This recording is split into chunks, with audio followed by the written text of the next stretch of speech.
제가 며칠 전 늦은 밤에 시내에 나갔다가 매우 당황을 했던 적이 있습니다. 분명 차가 막히지 않는 시간이라 여겨 나갔는데 나가보니 차들이 길에 너무 많았습니다.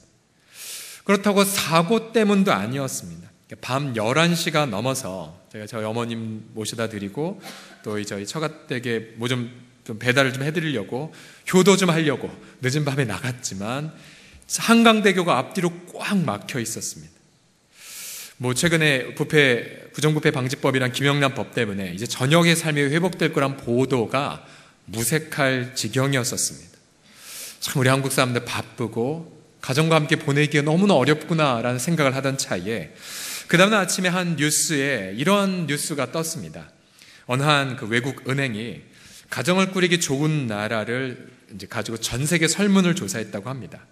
그랬더니 이 가정 꾸리기 좋은 나라 1위 스웨덴, 2위 체코, 3위 싱가포르이었는데요.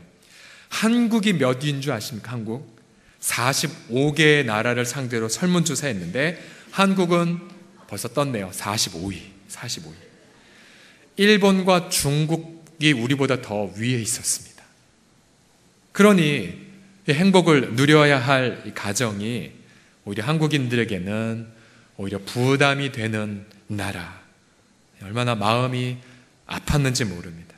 특별히 가정을 꾸리기를 지금 준비하는 우리 청년들 얼마나 큰 부담을 갖고 있겠습니까?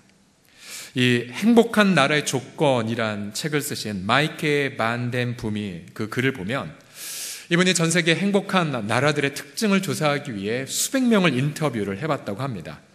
예를 들어서 행복한 나라들의 특징이 과연 무엇일까?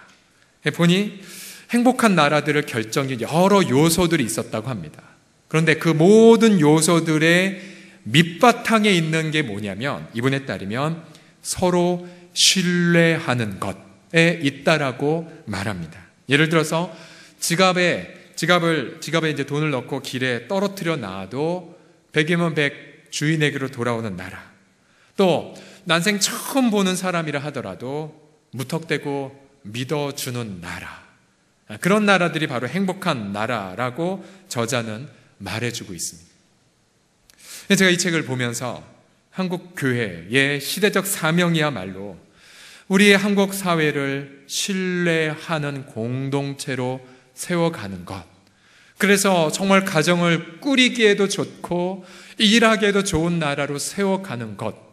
이것이 바로 우리 교회를 향한 시대적 소명이라는 생각을 하게 되었습니다. 우리 한국교회 때문에 이 나라가 행복해진다면 얼마나 우리가 기쁠까요? 얼마나 기쁠까요? 자, 이제는 2000년 전으로 돌아가서 로마 제국에 이제 예수 그리스도의 죽으심과 부활로 말미암아 이제 복음이 전해지기 시작했고 이제 제국 곳곳에 교회들이 잉태되기 시작되었습니다. 이제 우리는 계속해서 고린도 후서를 보고 있었는데요. 이 고린도 교회 성도들과 사도 바울 처음에는 관계가 좋았다가 이제 교회 안에 각종 음란함과 우상숭배 또 상호 비방과 분열의 죄악이 판을 치자 사도 바울은 그들을 책망을 했고 또 성도들은 사도 바울의 삶을 보면서 편견의 안경으로 바울을 그것은 진짜 사도가 아니야 라는 생각을 할 때였었습니다. 그래서 바울과 고린도 교회 성도들의 그 신뢰가 흔들리고 위기에 빠져 있었죠. 그런데 사도 바울은 이제 고린도 교회 때문에 많은 마음고생을 하였지만 오늘 이 본문을 보게 되면 이 깨어진 신뢰가 회복이 되어져서 바울은 곳곳에서 내가 기쁘다라고 지금 오늘 밝히고 있습니다. 7절을 보시게 되면 나를 더욱 기쁘게 하였다. 9절에도 보시면 내가 지금 기뻐함은 13절에 보시면 우리가 지금 더욱 기뻐한다. 그러면서 16절에 그 이유를 이렇게 정리하죠. 16절을 같이 읽어보겠습니다. 시작. 내가 범사에 너희를 신뢰하게 된 것을 기뻐하노라. 신뢰하지 못했지만 또 실망했는데 이제는 신뢰하게 되어 너무나도 기쁘다라고 말하고 있어요. 성도들은 바울을 신뢰했고 바울도 그 성도들을 신뢰하게 된 공동체. 신뢰가 회복되자 행복지수가 끝까지 올라가게 있습니다. 우리 사랑하는 성도님, 우리를 다시 한번 보십시오. 혹시나 여러분 배우자 안에서 배우자끼리 혹시 신뢰가 다 혹시 깨어지셨습니까? 아니면 우리 교회도 마찬가지죠. 서로 간에 기대감이 높다 보니까 세상 사람들보다 오히려 교회 사람을 더 못 믿겠다라는 말들을 할 만큼 교회 성도들 서로 신뢰가 깨어지거나 아니면 흔들릴 수가 있어요. 또 일터에서 만약 신뢰를 잃어버리게 되면 월요일 아침이 너무나도 무거운 마음으로 가게 되죠. 여러분, 과연 이러한 신뢰, 깨어지거나 위기에 놓이는 신뢰를 회복하기 위하여, 그래서 정말 우리 마음에 다시 기쁨을 얻으려면 무엇부터 회복해야 될까요? 오늘 본문을 보게 되면 가장 먼저 회복해야 될 게 뭐냐면 회개의 삶입니다. 개인 안에서의 회개의 삶. 당시에 고린도교회 성도들은 교회를 다녔지만 세상 사람들보다 더 악하게 우상 숭배와 음란에 빠져 있었습니다. 바울은 편지를 써서 그들을 엄하게 책망을 합니다. 성도들은 처음에 바울의 편지를 받고는 무척이나 근심에 빠졌습니다. 바울도 축복의 내용이 아니라 엄한 책망 어린 편지를 보냈기에 마음이 무거웠죠. 그런데 이제 그들이 편지를 받아서 처음에는 근심을 하였는데 그 근심의 끝자락에서 회개하기에 이르렀습니다. 우상 숭배를 끊고 음란의 죄악을 통렬히 여기며 떠나기 시작했습니다. 그래서 근심이 회개로 이어지자 바울은 너무나 마음이 기뻐했습니다. 자, 이 내용이 8절과 9절의 내용인데요. 보시면, 그러므로 내가 편지로 너희를 근심하게 한 것을, 여기서 말하는 편지는 고린도 전서가 아니라 고린전서와 고린도후서 사이에 지금은 소실된 것으로 여겨지는 또 하나의 편지, 온통 책망과 징계로 가득한 이 내용의 편지를 말합니다. 내가 편지로 너희를 근심하게 한 것을 나도 후회했다. 그러나 지금은 후회하지 않는다. 왜냐하면 그 편지가 너희로 잠깐만 근심하게 했고, 그리고 너희가 그 근심한 것 때문에 회개함에 이를 얻기에 지금은 내 마음이 편하게 됐다라고 고백합니다. 자, 여러분, 회개란 것이 과연 무엇입니까? 회개란 우리가 헬라어로 말하면 메타노이아라고 말하는데 마음의 변화를 말합니다. 마음의 변화. 좀 더 말하면 삶의 방향 전환을 회개라고 말합니다. 이 회개는 우리 사도행전 20장 21절을 보시게 되면 하나님께 대한 회개와 우리 주 예수 그리스도께 대한 믿음을 증언한다라고 성경이 말하는데요. 회개와 믿음은 이처럼 동전의 양면과도 같습니다. 즉, 우리 이 회개는 믿음의 표현이고요, 우리의 믿음은 회개로 증명이 됩니다. 누가 나는 예수를 믿는데 회개하지 않는다고 하면 그 믿음은 거짓인 것이죠. 그리고 우리가 단 한 번만 회개하고 오늘은 나 회개하지 않는다고 한다면 역시 그의 믿음도 증명할 길이 없습니다. 우리가 그전에는 내 자아를 숭배했다면 이제는 하나님만을 신뢰하는 것이고, 그전에 세상 문화 속에서 안위를 받는다 했다면 이제 하나님의 말씀을 묵상하는 것으로 나의 즐거움을 찾는 삶, 이것이 바로 회개의 삶입니다. 우리가 보통 회개하면 너무나도 부정적으로 생각하는 경향이 있는데요, 제가 10월 달에 여러분에게 추천드린 책 중에 이정규 목사님의 회개를 사랑할 수 있을까라는 책이 있습니다. 한번 제목이 너무 좋죠. 같이 읽어볼까요? 회개를 사랑할 수 있을까? 시작. 회개를 사랑할 수 있을까? 예, 아주 작은 소책자인데 저도 지난 화요일 날 읽으면서 너무 큰 은혜를 받았습니다. 이 저자는 한국교회가 회개를 마치 그저 자백하는 것, 한 번만 죄 자백하고 끝나는 의식으로 생각하고 있다고 말합니다. 저자는 성경을 통해 회개란 삶이다, 평생 동안 우리가 해야 될 삶이라고 말하면서 이렇게 말합니다. 회개란 제사처럼 자신의 특정한 죄를 없애는 의식이 아닙니다. 오히려 삶의 성향이라 할 수 있습니다. 우리는 죄라는 성향을 가지고 있기 때문에 회개 역시 우리의 삶의 성향으로 삼아 평생 기쁘게 수행할 작업이자 삶으로 만들어야 합니다 라고 말하고 있습니다. 그러니까 회개를 사랑하고 회개를 통해 하나님 앞에 더욱더 가까이 갈 것을 역설하고 있죠. 자막에는 안 보냈지만 저자는 계속 이런 말도 합니다. 그러면 그래서 회개할 수 있다는 것은 어쩌면 구원 그 자체이고, 또 그리스도께서 위해서 죽으신 사람이 아니라면 회개할 권리도 회개할 능력도 없습니다 라고 말하고 있습니다. 과연 저와 여러분은 날마다 회개하는 삶을 살아가고 계십니까? 우리 이 땅에서 많은 고통들을 겪지요. 그러나 여러분, 그 모든 고통들보다 가장 본질적인 과제는 바로 회개의 삶입니다. 우리 존 버년의 철로역정을 보게 되면 이 주인공은 길을 걷다가 이른바 세속현자라는 사람에게 그 길을 포기할 것을 종용받습니다. 세속현자는 이렇게 크리스찬을 유혹합니다. 아니, 자네가 가는 길에는 피곤할 거고 고통이 가득할 거고 굶주릴 거고 칼이 있을 거고 사자가 있을 거고 흑암이 기다릴 텐데 포기해. 그리고 내가 제시하는 달콤한 길로 와 라고 유혹합니다. 그런데 이 주인공의 크리스찬은 이러한 명언을 남깁니다. 그래도 어쩐지 어르신이 말씀하신 온갖 어려움과 역경들보다는 내 등짐이 더 끔찍하게 여겨집니다.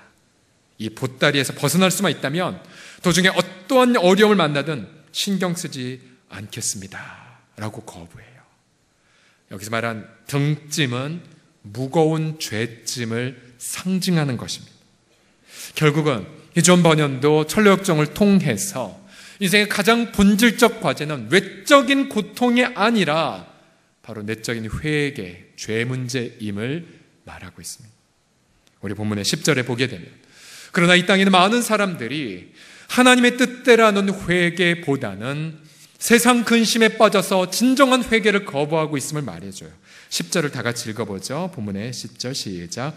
하나님의 뜻대로 하는 근심은 후회할 것이 없는 구원에 이르게 하는 회개를 이루는 것이요, 세상의 근심은 사망을 이루는 것이라. 똑같은 근심인데 회개의 반응으로 이어지느냐, 아니면 그저 염려만 하다가 회개 없이 파멸하느냐, 이렇게 바울은 말해주고 있습니다. 예를 들어서 이 근심에 해당하는 헬라어를 찾아보니까요, 헤롯 왕도 근심한 적이 있었습니다. 헤롯 왕, 유대인의 왕.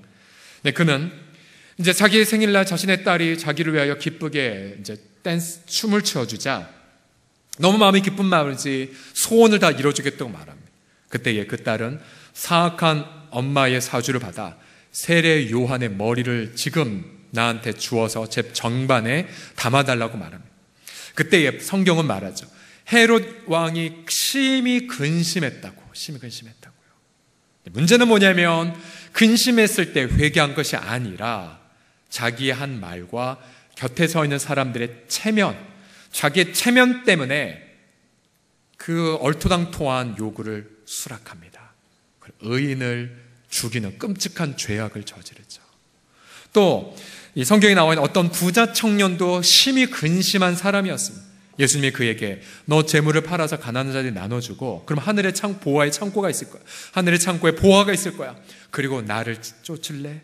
내 제자로 올래? 라고 너무나도 귀한 부름을 주었지만, 그러나 그 청년은 돈이 많아 근심하며 예수님을 떠나가 버렸습니다. 근심했을 때 회개한 것이 아니라 그저 세상 염려 속에만 빠져들었죠. 그래서 결국 그는 영생을 거부한 어리석은 결정을 내렸습니다. 이 땅에 많은 사람들이 그저 돈 때문에, 명예 때문에 근심만 하는데요, 그러나 그 근심 너머에 하나님께로 돌이켜서 나의 죄 문제를 가지고 치열하게 아파하는 회개의 반응을 하지 않습니다. 그저 염려하고 근심만 하다가 회개를 잃어버린 채 자기 파멸에 빠지게 되죠. 여러분, 과연 저와 여러분이 정말 인생의 본질적 과제가 내 내면 안에 있는 그런 치밀한 죄 문제를 깨닫고 얼마나 여러분 골방에 들어가서 치열하게 하나님 앞에 자신의 가슴을 뜯어보셨습니까? 때론 내 영혼의 성령 충만을 잃어버렸을 때에 여러분 모든 것을 다 내려놓고 골방에 들어가 말씀 묵상하고 기도하면서 하나님, 내 영혼 다시 한번 새롭게 하여 주시옵소서라고 울부짖어 보셨습니까?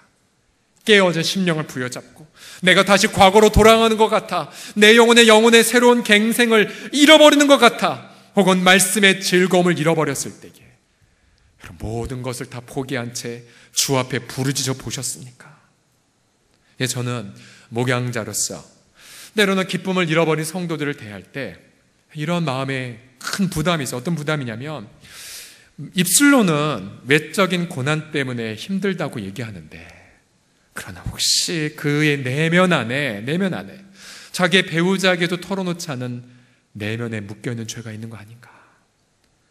중독이나 아니면 남 모르는 우상 숭배나 끔찍한 죄악이 숨어있는 채, 그거는 감춘 채 목사님 저 그냥 이것 때문에 힘들어요 라고 혹시 자기를 속이지 않는가? 우리는 인간인지라 인간의 마음을 볼 수가 없지만 때로는 그 마음이 느껴질 때에는 하나님 앞에 염려하며 기도할 때가 있습니다. 우리 사랑하는 성도들이요, 우리 크리스천의 기쁨은 세상의 부귀영화에서 오지 못합니다. 그러나 크리스천의 기쁨은 회개의 삶에서 구원받은 즐거움을 날마다 회복을 경험하는 저와 우리 모든 심령이 되기를 예수님의 이름으로 축복합니다. 자신을 향해 이렇게 고백하죠. 날마다 회개의 삶을 살겠습니다. 시작. 날마다 회개의 삶을 살겠습니다. 두 번째로, 우리가 신뢰를 회복하며 기쁨을 다시 찾으려면 개인 안에서 회개의 삶을 사는 것으로 끝나면 안 됩니다. 본문을 보면 관계 안에서 회개의 고백이 있어야 됩니다. 11절을 보면 고린도 교회 성도들에게 회개의 분명한 변화가 있음을 이렇게 말해주고 있어요. 보라, 하나님의 뜻대로 하게 된 이 근심, 그래서 회개하게 되었는데 너희를 얼마나 간절하게 만들었고 얼마나 변증하게 하며, 그러니까 죄 고백을 하며 자신을 돌아봤다는 뜻입니다. 얼마나 자신의 죄악된 삶을 분노하며 얼마나 하나님 앞에 두려웠고 또 얼마나 사모하며 얼마나 열심히 하며 얼마나 벌하게 하였는가. 너희가 그 죄악된 행위들에 대하여 이제는 너희가 그 죄악을 끊고 이제 일체 자신의 깨끗함을 나타내었구나 라고 그들이 분명히 변화되었음을 말해줍니다.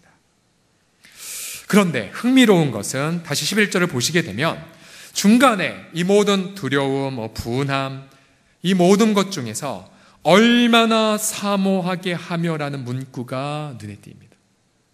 누구를 사모하게 됐냐면은 문맥을 보면 사도 바울이에요. 사도 바울. 즉 저들이 죄에서 돌아와 회개의 열매를 맺을 때에 하나님과 자신과의 관계가 회복된 것뿐만 아니라 깨어진 관계도 회복이 된 것까지 언급을 합니다. 자, 무슨 말이냐면요, 회개란 하나님께만 죄 자백하고 끝나는 것이 아닙니다. 회개란 내가 잘못한 이에게 가서 내 죄를 시인하고 용서를 구하는 것까지 포함됩니다. 예수님이 마태복음 5장 23절 24절에 뭐라고 말씀하셨는지 같이 읽어보죠. 시작. 그러므로 예물을 제단에 드리려다가 거기서 네 형제에게 원망될 만한 일이 있는 것이 생각나거든 예물을 제단 앞에 두고 먼저 가서 형제와 화목하고 그 후에 와서 예물을 드리라. 아멘, 아멘. 자, 만약 우리가 이 주일날 예배드리기 전에 누군가에게 원망을 들을 만한 일이 저질렀다면 예배 드리기 전에 가서 미안하다고 용서해달라고 하라는 뜻이에요.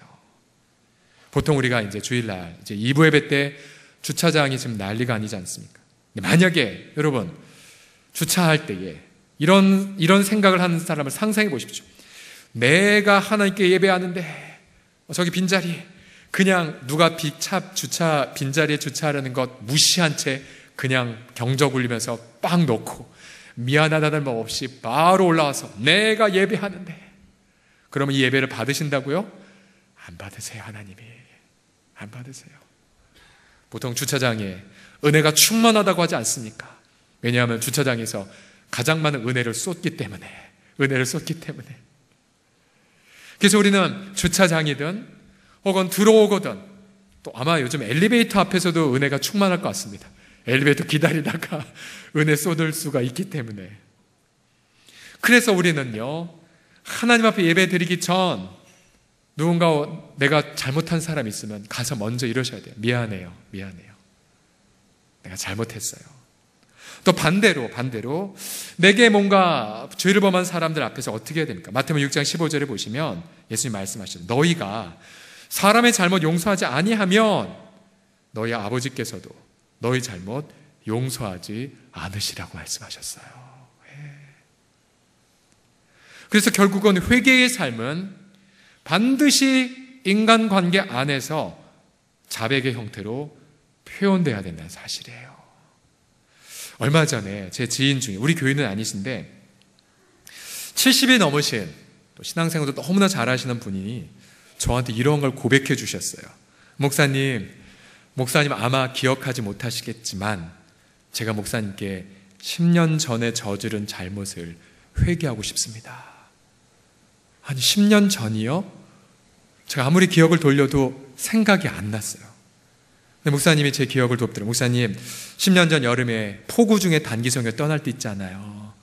그때 제가 제 아내를 차에 태워주면서 목사님께 뭐라고 말했는데 그래도 기억이 안 났어요. 뭐라고 하셨더라. 근데 그분이 저한테 그러셨더라고요. 목사님 분명히 응답받고 가시는 여정이었고 분명히 열매도 많이 맺었는데 제 태도가 불신이었고 목사님에게 부담을 끼치는 말을 했다고. 10년이 지났지만 이제서야 미안하다고, 죄송합니다라고 용서를 구하시는 거예요. 여러분, 제가 그 마음을 받고 저는 이제 기억이 안 났지만 제가 그분의 겸손함 또 그분의 진짜 신앙의 성숙함 앞에 고개가 절로 숙여지더라고요. 인간은, 우리 크리스찬은 자신의 죄를 얘기함을 통해서 낮아지지 않더라고요. 비굴해지지 않더라고요. 오히려 죄인의 구주로 오신, 친구로 오신 예수님의 그 기쁨이 정말 심령에 넘치는 현장을 제가 목도했어요. 너무 존경스럽다. 나도 저렇게 살고 싶다. 우리 야고보서 5장 16절에 보게 되면요, 우리 성도의 삶을 이렇게 표현하고 있죠. 5장 16절 같이 읽어보자. 시작. 그러므로 너희 죄를 서로 고백하며 병이 낫기를 위하여 서로 기도하라. 의인의 간구는 역사하는 힘이 큼이니라. 아멘. 후반절에 보시면 치유의 역사 혹은 기도응답의 그 역동이 어디에서 일어나게 되냐면 앞부분을 건너오시면 서로 죄를 자백하는 곳에서. 그래서 우리 사랑하는 성도들, 우리는 주일날 이곳에 오면요, 우리 성도들 보면서 혹시나 집사님 20년 전에 제가 저지른 거 그분은 다 까먹었어도 용서 구하고, 또 내가 저질렀던 나의 죄를 미안하다고 그렇게 서로 죄를 시인하고 자백하면 치유의 역사, 기도의 응답이 그 현장 가운데에 차고 넘치게 됨을 여러분 믿으시기 바랍니다. 그래서 다시 말씀드립니다. 우리가 죄를 자백하면 내가 결코 비굴해지지 않습니다. 오히려 우리가 서로 죄를 자백할 때에 우리의 죄 안에 죄인의 친구로 오신 예수님의 기쁨이 그곳에 넘쳐나게 될 것이고, 서로 죄를 자백하는 그 공간 안에 서로 간의 신뢰가 회복되어 하늘의 행복을 누리게 될 줄을 믿습니다. 우리 앞 사람 보며 연습해 보겠습니다. 제 잘못을 용서해 주시겠어요? 라고요. 시작. 연습해 보십시오. 시작. 제 잘못을 용서해 주시겠어요? 마지막으로 신뢰를 회복하여 기쁨을 다시 찾으려면 무엇을 회복해야 될까요? 마지막으로는 사회 안에서의 회개 열매까지 우리가 맺어야 됩니다. 사회 안에서. 바울은 고린도 교회 성도들에 대한 상황을 제3자였던 디도에게 이야기했습니다. 봐라, 이렇게 회개한 거. 근데 디도를 이제 보내면서 바울은 무슨 염려를 했냐면 14절에 보시면 이런 유출할 수 있습니다. 내가 디도에게, 제3자에게 너희를 위하여 자랑한 것이 있더라도 부끄럽지 아니하니 우리가 너에게 이런 말이 다 참된 것 같이 디도 앞에서 우리가 자랑한 것도 다 참되게 되었음이 드러났다라고 말해요. 말이 무슨 말이냐면 바울이 디도에게 봐라, 이 성도들 이렇게 연약함 중에 있었지만 회개에서 열매를 맺었지. 이제 디도가 갔어요. 디도를 보내면서 바울은 염려했어요. 혹시 디도 보기에 아니면 어떡하지? 내가 혹시 과장되게 말했으면 어떡하지? 이런 염려가 있었어요. 근데 디도가 봐서, 제3자가 가서 보니까 역시 고린도교 성도들이 디도를 두렵고 떨림으로 영접하고 디도를 통한 하나님의 말씀을 다 아멘하고 받아들이면서 이 모든 변화를 분명하게 디도도 확인을 했던 것이었습니다. 제3자가 가도 보니 기뻤고, 그래서 그 기쁨을 바울에게 전하니 더 기쁨이 넘쳤다는 것이 오늘 우리가 읽은 마지막 부분의 내용입니다. 우리 사랑하는 성도들이요. 그래서 저는 이 본문을 묵상해 보면서 이런 생각을 했습니다. 그렇다면 우리의 회개가 내면 안에서든 우리의 관계 안에서 교회 다닌 성도들끼리 안에서 분명하게 맺어졌다면 그러면 제3자에 해당하는 사람들, 저는 이 제3자를 사회로 적용했습니다. 사회, 이 지역사회, 이 대한민국 사회, 우리 크리스찬들이 정말로 진정한 회개 열매를 맺었다면 사회도 그 회개 열매를 인정한다는 적용이에요. 세상 사람들도 비록 저들이 예수 그리스도의 복음을 아직은 거부한다 할지라도, 그러나 저들은 이런 말을 하는 거죠. 서롱성교 교회 성도, 난 예수 안 믿지만 그러나 그들의 삶 내가 인정은 한다. 인정해. 그 성도들이 운영하는 가게, 거기 정직해. 진실해. 내가 그거는 인정한다 라는 평가를 받는 것, 이것이 바로 제3자 사회 안에서의 우리의 회개에 맺어야 될 마지막 열매입니다. 과연 우리 교회는, 여러분들의 일터에서나 가정 안에서 정말로 우리가 믿지 않는 분들의 양심 앞에 오히려 높은 도덕적 표준으로 우리의 변하는 삶을 보이고 있습니까? 아니면 너는 그저 주일날 교회만 갈 뿐이지, 그저 교회 가서 내 주 잘못했나라고 참회 기도만 할 뿐, 너희들이 우리와 다른 게 뭐야? 우리보다 더 악한 것 같은데라는 그러한 비판을 받지 않습니까?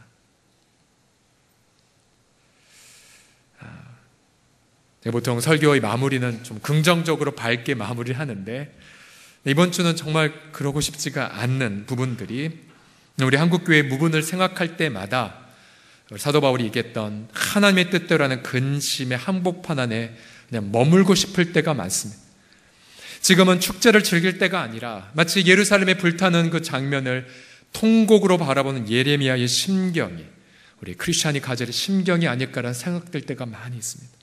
특별히 우리 한국 교단 가운데에 가장 큰 교단이 바로 우리 교회가 소속되어 있는 대한예수교 장로의 합동교단이죠.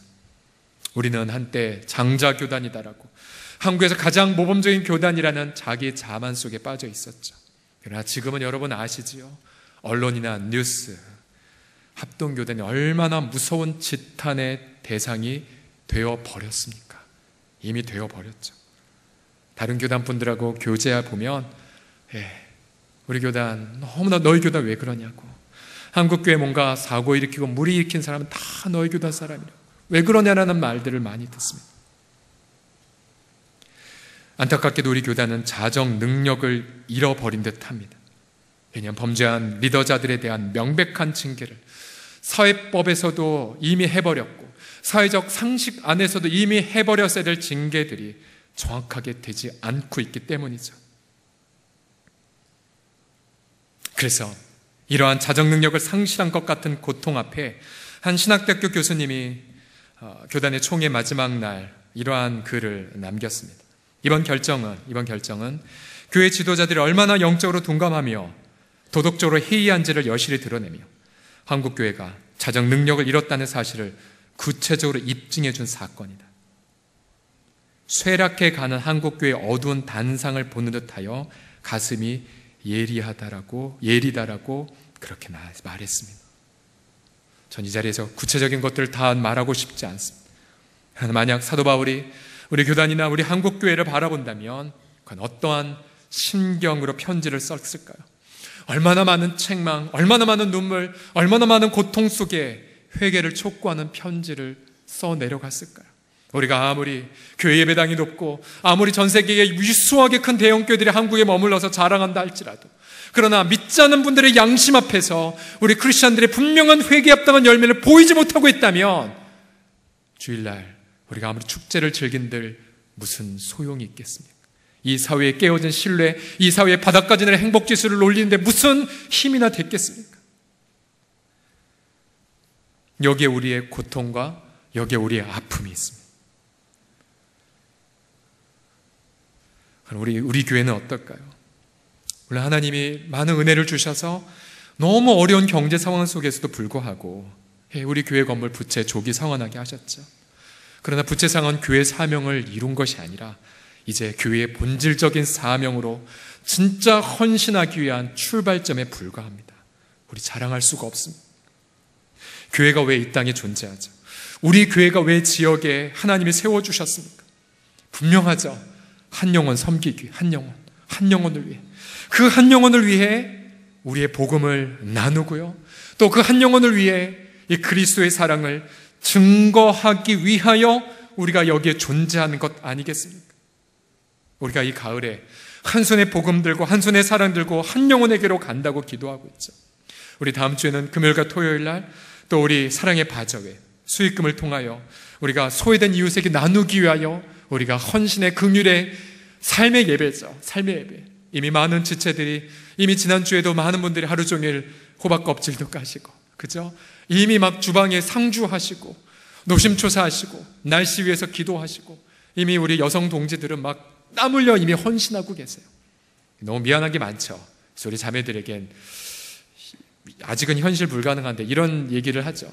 언젠가 어느 날 자매님들의 손에 물이 닿지 않는, 그래서 그냥 매대에서 고상하게 앉아 판매만 하시는 그날, 남자들이 다 앞뒤 다 해주는 그날이 오기까지 기다려달라는 말을 하긴 하는데,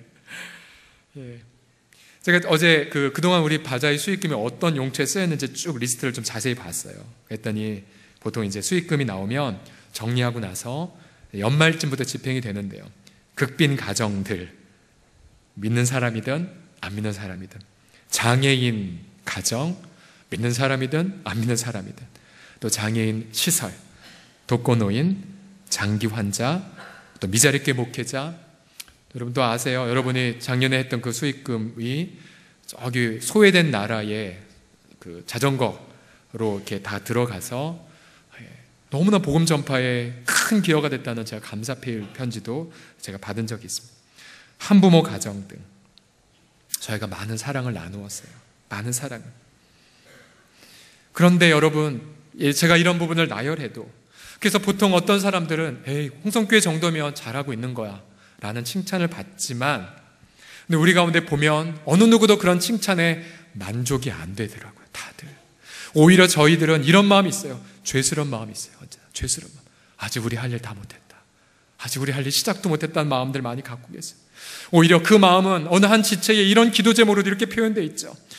이 지체가 늘 이런 기도 제목을 하나님 앞에 올려드려요. 하나님, 교회 반경 2km 이내에 물질로 고통받는 가정이 없게 하여 주시옵소서라고. 우린 여전히 눈을 뜨면 정말 아버지 하나님 앞에 고통하는 영혼들을 보죠. 소외된 영혼, 잃어버린 영혼, 복음이 없어서, 사랑이 없어서 고통하는 이웃들을 바라볼 때마다 우린 여전히 하나님, 저희는 이렇게 귀한 은혜를 십자가 앞에서 누리는데, 우리 날마다 모일 때마다 부어주신 성령의 새로운 은혜, 하나님 앞에 엎드려 기도하며 말씀하시는 은혜, 또 귀한 성도들의 돌봄 속에서 행복을 누리고 있는데, 하나님, 우리는 그렇게 못하고 있네요. 못 나누고 있네요. 하나님, 우리의 죄스러운 마음을 하나님 용서해달라는 마음을 갖게 됩니다. 빚진 마음, 고통하는 마음. 그러기 우리 사랑하는 성도들이요, 우리는 애곡하고 통곡하는 이 시대 속에서도 우리 날마다 하나님 앞에 회개의 삶을 살아가고, 또 끊임없이 우리 관계 안에 서로의 죄를 자백하면서 세상 사람들의 그 양심 앞에 분명한 그런 거룩의 열매들을 입증하며 보여주는 그날, 우리의 회개가 온전케 되는 그날, 우리는요 이러한 꿈을 꿉니다. 하나님, 이 골짜기와 같은 이 동네가 거룩의 골짜기가 되게 하여 주시옵시고, 또한 이 거룩의 골짜기를 통하여 복음과 사랑이 도심 곳곳으로 흘러갈 뿐만 아니라, 그때에 비로소 교회당이 세상 사람들 앞에, 아, 저 교회는 우리에게 목민센터야, 저 교회 가면 우리의 영혼의 문제와 고통의 문제가 해결돼, 저기는 참으로 우리의 목민센터야 라는 그러한 칭찬을 받는 날이 우리 당대에 임하기를 예수님의 이름으로 기도합니다. 기도합시다. 다 같이 자리에서 일어나 주시겠습니까?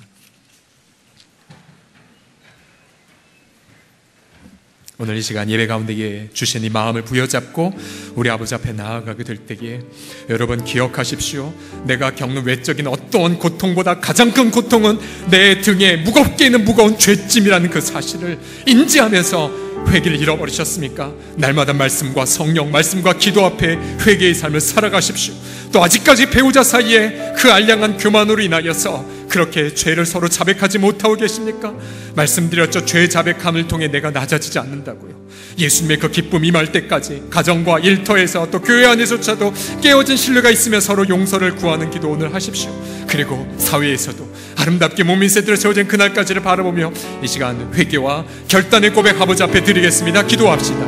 아버지 하나님이시여, 성령 하나님 앞에 이 시간 나아가며 하나님 아버지 우리 가운데 부어주신 그 기름 부으심을 이 시간에 누려가며 아버지 앞에 엎드리나이다. 살아계신 하나님, 신실하신 아버지 하나님, 아버지 여러분의 한 영혼을 향하여 아버지 하나님 앞에 나아가게 될 때에 아버지 복음과 사랑을 아버지 기쁨으로 나누어 주며, 그래서 아버지 성령의 기름 부으심을 통하여 위대한 영적 각성을 아버지 하나님 온전하게 누려가게 하여 주시옵시고, 아버지 하나님이 언제나 우리 내면 가운데 예수 스스로를 속이는 자가 아니라 아버지 하나님 나의 모든 죄짐들을 십자가 앞에서 해결하여 주신 예수 그리스도 앞에 나아가 무거운 죄짐 다 던져버리고 아버지 하나님의 부활의 빈 무덤 안에 날마다 주님이 주신 차고 넘친 기쁨을 가지고 겸손하고 겸허하여 아버지 하나님 그리스도의 이름으로 영혼들을 섬기며 소외된 이웃들을 향하여 담대하게 나아가 이 지역사회 가운데 아버지 목회센터의 삶으로 아름답게 드려지며 아버지 성령으로 말미암아 아버지 아름다운 기쁨의 은혜가 우리 가운데 넘쳐나만 되어지게 하여 주셔서 세상 한복판 안에 아버지 거룩의 열매들을 맺어가는 아름다운 공동체,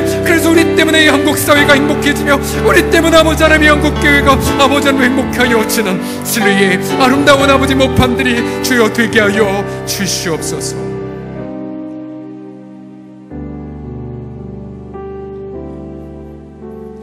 주여, 믿음의 눈을 들어서 주님의 십자가만을 바라보나이다. 나의 죄 때문에 침잠되어 침체에 빠지지 않고 나의 죄를 슬퍼하지만 그러나 죄인의 구주로 오신 예수님만을 바라보므로 나의 의롭게 사려는 그런 노력이 나의 의가 아니라 나의 죄를 위하여 자기를 희생하신 그리스도의 십자가만이 나의 의가 됨을 이 시간에 고백하나이다. 주님, 때로 우리가 너무나 철면피 같나이다. 때론 아버지 하나님의 주님을 볼 면목이 없을 때가 있사오나 그때마다 부드러운 미소로 우리를 향하여 당신의 못자국 난 손과 자신의 창자국 난 허리를 보여주시며 내가 이만큼 너를 사랑했노라, 내가 너의 모든 죄악들을 이미 용서했노라고 말씀하시는 주님, 주여, 나의 의와 내 열심이 내 의가 아니라 당신이 나의 의로움이시고 당신이 하나님 앞에 우리를 건강하고 기쁨으로 세우게 하실 나의 거룩이 되심을 믿나이다. 나의 공로 아무것도 없고 예수님만이 나의 공로이옵나니 주님의 그 미쁘신 은혜를 내면과 우리 모든 관계들과 이 사회의 한복판 안에서 아름답게 드러내는 아름다운 가을이 되게 하여 주시옵소서. 오 성령여, 우리 가운데 임하여 주셔서 아버지 하나님이여 한 영혼을 향한 우리가 돈과 사랑을 나누어가는 아름다운 아버지의 목민의 센터가 주여 되게 하여 주시옵소서. 예수님의 이름으로 기도드립니다.